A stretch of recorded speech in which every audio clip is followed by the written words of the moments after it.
and we are proud to call him a friend. We are proud to have him over here, and we are proud to have him as a great leader of New York, of our nation. Thank you, Governor Cuomo, for being once again here in Puerto Rico. Thank you. Thank you. Thank you very much. It's my pleasure to be back in Puerto Rico. It's my pleasure to be at Cánovas. First, let me thank Mayor Soto for her great work. You really tell what a leader is made of in situations like this. And the mayor has done an extraordinary job. And your governor, Rosselló, I think he is Superman sometimes, dealing with everything he has to deal with. And then also with a new child that he has to spend time with. So he has done just an amazing job. And as an elected official, as a leader who has been through similar circumstances, I have the highest regard and the highest praise for the way Governor Rosselló has handled this situation. Let's give him a round of applause. I want you to know, that's a former New Yorker, by the way. You can always tell a New Yorker. That's right, and we're proud of it. The New York, every New Yorker, I want you to know, cares deeply about what's happening in Puerto Rico. People are talking about it. The Puerto Rican community is a vital part of the family of New York, and that's how we feel. A member of the family is in trouble, and when a member of the family is in trouble, the entire family responds. And that's how New York has handled the situation from the beginning. Not just in thoughts and prayers, but also in action, as Governor Rosselló said. I was just with 500 power workers, utility workers, who have come down from New York with over 300 trucks to help get the power back on. That's the good news, 500 workers. There are so many utility workers in Puerto Rico that I'm afraid the lights may go out in New York. That's how many utility workers we have here. But it's our pleasure, and we've been sending medical personnel and National Guard and police, and we have over 55,000 pounds of donated goods coming every week from people all across the state of New York. Everybody wants to do everything that they can. Unfortunately, I don't feel that the federal government has been as responsive, and it hurts me to say that. Puerto Rico deserved a better, more efficient, more effective response from the federal government, but it's never too late. And there are two big issues that are coming up where Congress needs to respond to the needs of Puerto Rico. First is the reimbursement for Puerto Rico to rebuild. The governor did an extraordinary plan called the Build Back Better plan.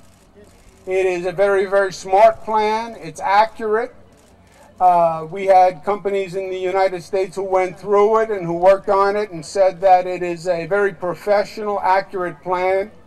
It calls for $94 billion to help Puerto Rico rebuild, and the Congress has to act on that. They have to act on that by the end of December, and they should make sure Puerto Rico gets the full $94 billion because they need it and because the federal government has not yet done what it needs to do to be responsive. The second federal act is how Puerto Rico was treated in the tax reform bill. Right now, the way the tax bill is written, it could actually hurt Puerto Rico and hurt dramatically the economy of Puerto Rico. Incredibly, they want to treat Puerto Rico like a foreign country with the tax treatment of a foreign country. And I think that's been the disconnect in the first place. Puerto Rico is not a foreign country. The people of Puerto Rico are citizens of the United States, and they have to be treated that way. If the federal government allows the tax treatment to penalize Puerto Rico, they are going to be adding an insurmountable burden on top of the burden that Puerto Rico also actually has to begin with. Puerto Rico has a long road to rebuild.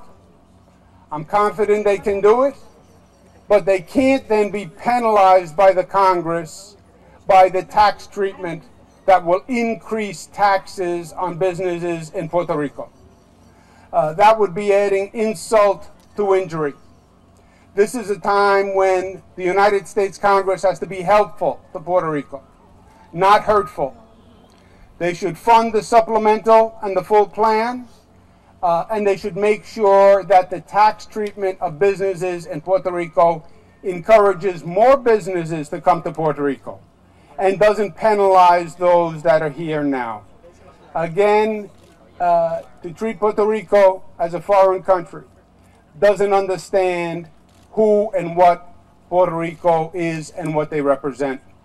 They're American citizens. The American way is to be there one for another when one of us has trouble.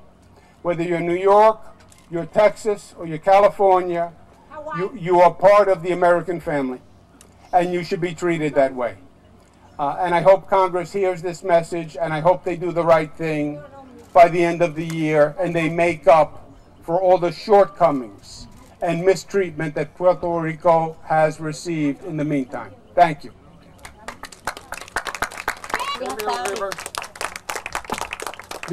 For Congress to pass a tax bill that now hurts the economy of Puerto Rico at a time when they need more help than ever before, in New York we would say, sería loco. So I can't believe that they would do that. We have time for 2 more questions. Telemundo. Saludos.